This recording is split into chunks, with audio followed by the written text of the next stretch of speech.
Alright guys, what's going on? Welcome in. So yesterday Robert Saleh had a press conference, and obviously going in it was going to be pretty popular, right? There was going to be a lot of eyes on it, considering it was after Christmas. The Mike White news broke just a couple hours before the presser started, so everybody wanted to really just get the update, what happened with Mike White, where do we stand right now in the week leading up to a massive game this Sunday against the Seattle Seahawks.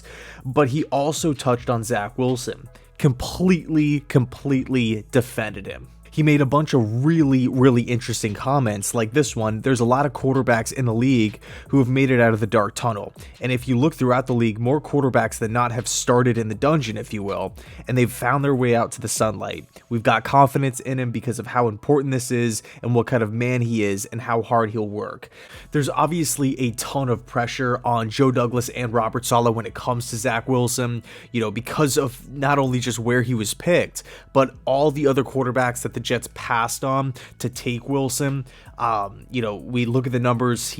Zach's not passing them. We look at the eye test, right? Watch the tape. He's not passing that either. He doesn't really look like he's getting much better, right? He's not taking he's not growing as a quarterback. He still kind of looks like a rookie. He looks raw. He looks underdeveloped, and we have to. We can't just say, oh, second overall pick, doesn't matter. We have to kind of ask some questions, ask some hard questions, maybe hold some people accountable here. That's Joe Douglas and Robert Saleh. So it's a tough spot to be in, no doubt. He actually had another really interesting quote where he said, yeah, Mike White, I've said it to some people, he was in Dallas when I was a D coordinator in San Fran and played him twice. Don't remember him from Dallas at all. I don't know if that's a good thing or a bad thing. He comes here, he gets cut 3 or 4 times. The road to being an NFL player is not smooth.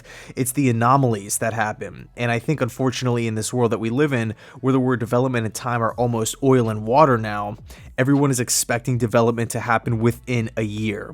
That's not how it works. That's called an anomaly. And I think we judge every player based on the guys that have hit within a year rather than judging the majority of guys, which takes time. So with Zach, I have no doubt in my mind, when it's important to somebody that they love the game and they have the work ethic that a guy like Zach has, you have the faith, you just give him more time. Unfortunately, it's everyone, it's coaches, organization, fans, media, everyone.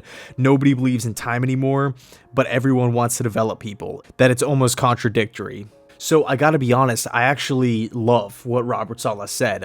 There's only one part in that big statement that I kind of disagree with, but I mean the majority of it, the points that he was trying to make, I felt like he was spot on. Not every single player in football is like Justin Herbert, where they just enter the league and they're automatically a superstar. Of course, right? There's going to be late bloomers, if you will. There's going to be guys that you really have to develop, guys that can only play in maybe one system, 2 systems, guys that need veteran leadership around them, a solid veteran coaching staff. There's a huge list of different situations in the NFL, but here's the only part I kind of disagree with. He referenced players and fans and everybody wanting development, wanting results within a year. I think that's completely understandable, but in regards to Zach Wilson, we're ending year 2. This is the end of year 2. So, that's kind of a different situation. Saleh is right. Last year, fans weren't getting super irritated. They weren't getting riled up about Zach Wilson's play. We essentially gave the Jets a pass. 4 wins. You know what? Injuries, rookie head coach, rookie OC, first-time play caller, first-time developing a rookie quarterback. Zach Wilson is a rookie quarterback. It's a young football team. Rookies all around, late-round guys starting.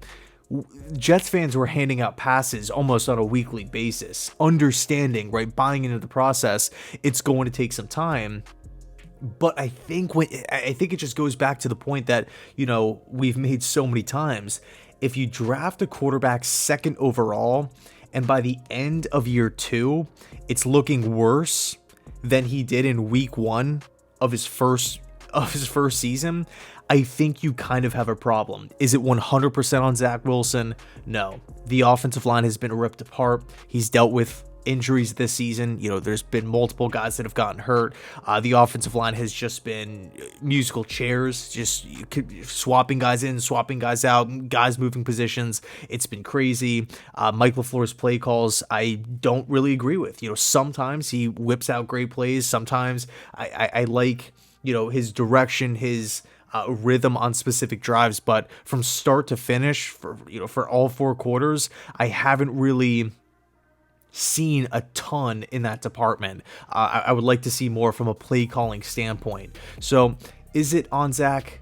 Is it all on Zach? No. The answer is no. But man, at the end of the day, you draft a quarterback 2nd overall to grow, to develop, and to say, you know what, this is the New York Jets, this is my team, I was drafted, I gotta prove this franchise right, I'm putting them on my back, I'm leading them forward. That's kind of what we're seeing with Trevor Lawrence. Granted, he was the generational prospect drafted 1st overall, but the point remains the same.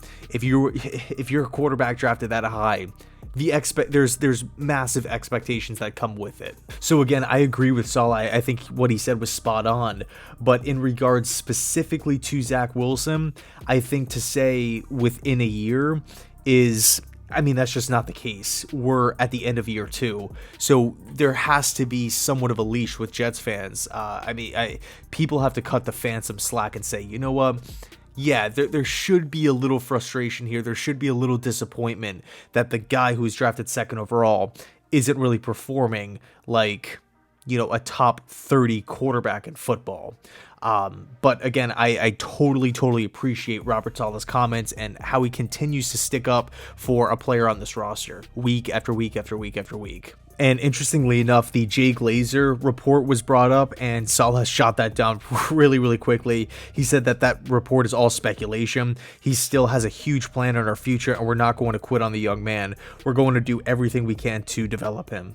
Now, quickly before I end the video, I just wanted to dish out my thought process on Zach Wilson heading into next year, because the decision has already been made. He's pretty much shut down for the rest of the season. I totally agree with that. But as far as next year goes, understanding that there's going to be another free agent cycle, another draft class, possibly guys getting traded, this is what I want the Jets to do in regards to Zach here.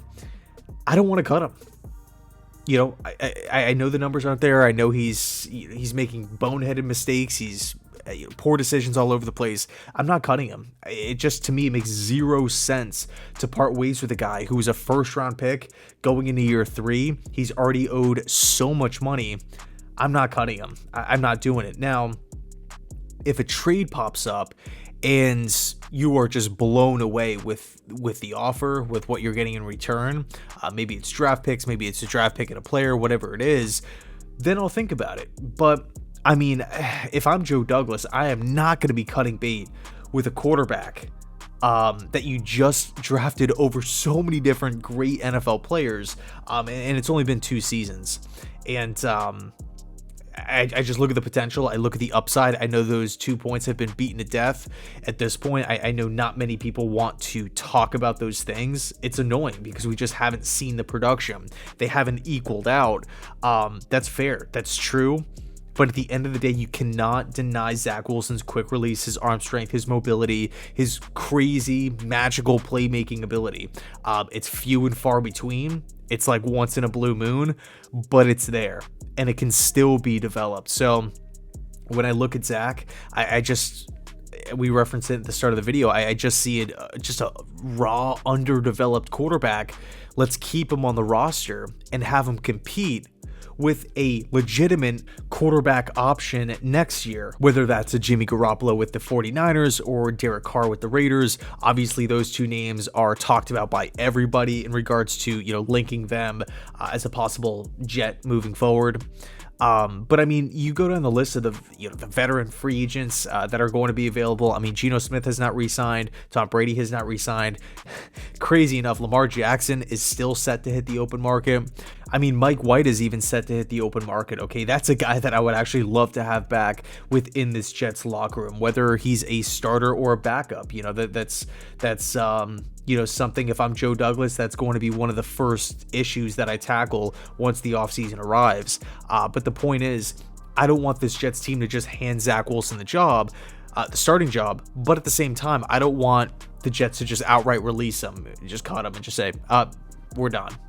I just feel like cutting your losses like that, there's still so much that could be lost with, money, and there's untapped potential there that who knows, maybe in a year, maybe in 2 years, he could awaken, he could blossom. I mean, guys not everybody's Justin Herbert like we were talking about before. So anyway, let me know your thoughts down below in the comment section.